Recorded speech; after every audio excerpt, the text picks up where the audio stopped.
Hey everybody, this is GGB. We're going to be getting into the Week 4 games that are going to be important to the college football playoff picture. I apologize if my voice sounds a little weird and if I start coughing in the middle of these things. I am sick. I have had a cough since Monday, but I did want to get these videos out to you guys. So at 7 o'clock, we got number 8, Florida State, who's 3-0, traveling to Virginia, who's 3-1. Florida State favored by 7 points on ESPN. Tommy Castellanos is 27-58, thrown for 594 yards, 3 touchdowns, 1 interception. Mekhi Denzi has had 5 carries for 173 yards and 3 touchdowns, and Deuce Robinson has had 8 catches for 199 yards and 2 touchdowns. Chandler Morris for the Cavs gone 85 of 120, thrown for 1,050 yards, 8 touchdowns, 1 interception. Jamari Taylor's had 48 carries for 298 yards and 6 touchdowns, and Trell Harris had 18 catches for 321 yards and 3 touchdowns. Florida State is 14-4 against Virginia all time. Last game did go to Virginia, though, in 2019. Last time FSU went on the road and beat Virginia was in 2010. All right. So again, this game is really interesting from both teams' perspectives, right? For the Florida State perspective, the ACC draw this year isn't that bad. They have a massive game coming up next week against Miami, which is probably where College Game Day is going to be going, right?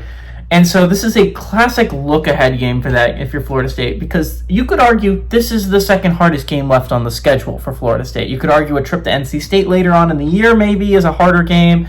You could argue that maybe a trip to Clemson if they can get their stuff together. But on the schedule right now, Virginia is one of the more competent teams they have left on the schedule, and it's one they're traveling to.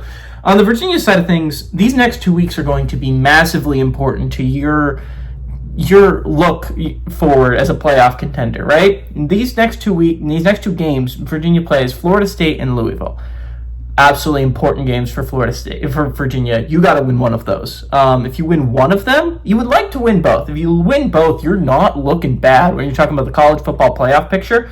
It's not a ridiculously hard schedule from there on out. A trip to Cal might be difficult, but from what they showed against San Diego State, they might just be a flash in the pan early on.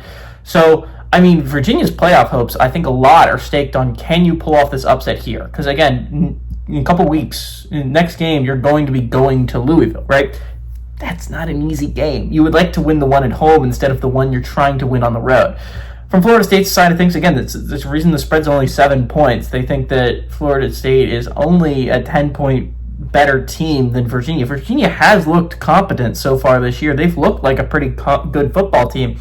And if they didn't have that collapse against NC State, this would be a 4-0 football team that I think we were talking about at the same level as a lot of these undefeated teams that are looking pretty good and getting close to meeting that top 25, right? So if you look at it from that perspective, again, this is a massive game for Virginia to try to win.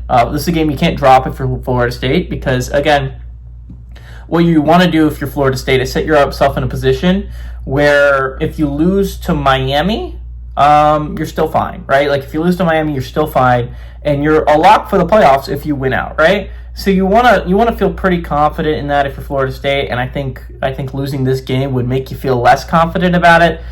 Castellanos isn't 100% healthy, which makes me nervous here. Again, this is a classic look-ahead game, but I think Florida State's going to treat Virginia with the respect that they actually deserve. I think they're ready for this game, especially coming off a glorified bye week last week against Kent State. I think they'll be plenty prepped for this Cavs team. Give me the Seminoles to go on the road, and I like the Seminoles to cover here.